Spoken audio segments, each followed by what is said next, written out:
Hey everybody, how's it going? It's Scott Chris here with the Mortgage Market Advisor. Wanted to go over some bonds with you. A lot of people have questions with the charts and thinking, hey, what the heck does this chart mean? You know, is this good? Is it bad? You know, why is it so important? So in this little video, I'm going to be teaching you a little bit about this chart, what it means, and how it impacts you as a consumer getting a mortgage. So let's get started. First, we gotta see what makes the chart go up and down. Obviously, a very good first question. So, as a borrower, you're going to be working with a loan officer. That loan officer is going to be pre-approving you for a mortgage based on a bunch of rules we call guidelines. Now, the loan officer is going to be representing your case to an underwriter. That underwriter is looking at that same set of rules, and that underwriter approves you. So where the loan officer pre-approves you, the underwriter approves you based on this set of rules. Now, once the underwriter says, hey, this borrower meets all of the guidelines, they meet all of these rules, they fit the box, as they say, then you have access to the bank. Now the bank is going to give you the money to buy the house. But before the bank gives you the money to buy the house, they want you to sign a note, also called a bond. Okay, that note says, I promise to repay this loan at such and such interest rate after so many years and da da da da da. Okay, that's the details of repayment. So once that bond is signed, then you get your money for the house. So, but here's what a lot of people don't know. No bank has enough money sitting around to fund millions of dollars a day and wait 30 years for it to be repaid. So what happens here is banks work with the giants. You've probably heard of them, Freddie Mac, Fannie Mae, and Ginnie Mae. They handle almost all of the residential mortgages out there. Okay, huge players. So what happens here is the bank made a trade with you, right? They gave you money, but they got a piece of paper. So, and again, no bank can fund millions of dollars a day and wait 30 years for it to be repaid. So what happens is this bank sends this piece of paper to Freddie, Fannie, or Ginnie.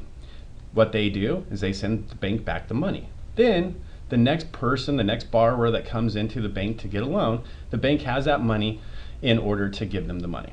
Okay, so Freddie, Fannie, and Ginnie, let's talk about them for a quick second. Where do they get their money? Well, they get their money from a bunch of investors, people like you and I, people that have 401k accounts, and their 401ks have a bunch of stocks in them, but also own a bunch of bonds.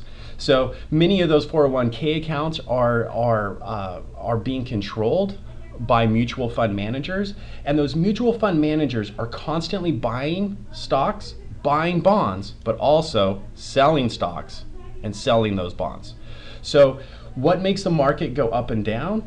It's how much money is being purchased with these bonds and how much money is being sold. And it goes back to supply and demand, okay? So before we get into the graph, there's something really important you have to understand. Points and fees. So a point fee is paid to get a specific mortgage rate, okay? That's the first thing you have to understand. What is a point fee? Well, if you're getting a $100,000 loan and you're paying 1 point to get a specific interest rate, you're going to pay $1,000 for that interest rate, okay? So if we go back and take a look at the charts, what does it really mean? Well, 1 point is equal to about $1 on the bond chart, and here it is on the y-axis, okay? $100.06 versus $103.20 on this chart. So, as an example, if on January bonds were trading for $100.80, and in June they traded for $102.80, in June the bonds are trading $2 better. So how does that impact you as someone getting a mortgage? Well, if you were going to get rate X, okay, I can't say what the rate is, okay, but if you were going to get rate X and it was going to cost you 2 points in January when bonds are trading down here, in June you could get that same rate for no points because the bonds are trading about $2 better, okay? Now, alternatively, you could also get rate Y, which is better than rate X, at the same cost that you were going to pay before. So you could actually, because the bonds traded better, you could still maintain the same points that you were paying, but get a better rate. And so that is how the bond market works. So in brief, the bond market is the most important factor when timing your mortgage. When it goes up and down, it impacts all banks, not just one or two, not just a bank in California, but not in Florida. It impacts all banks across the United States.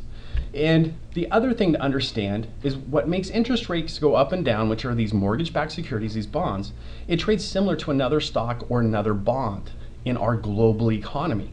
So the things that are happening in our market, the Dow Jones Industrial going up or down, or oil prices, or unemployment numbers, all of that impacts the bond market, okay?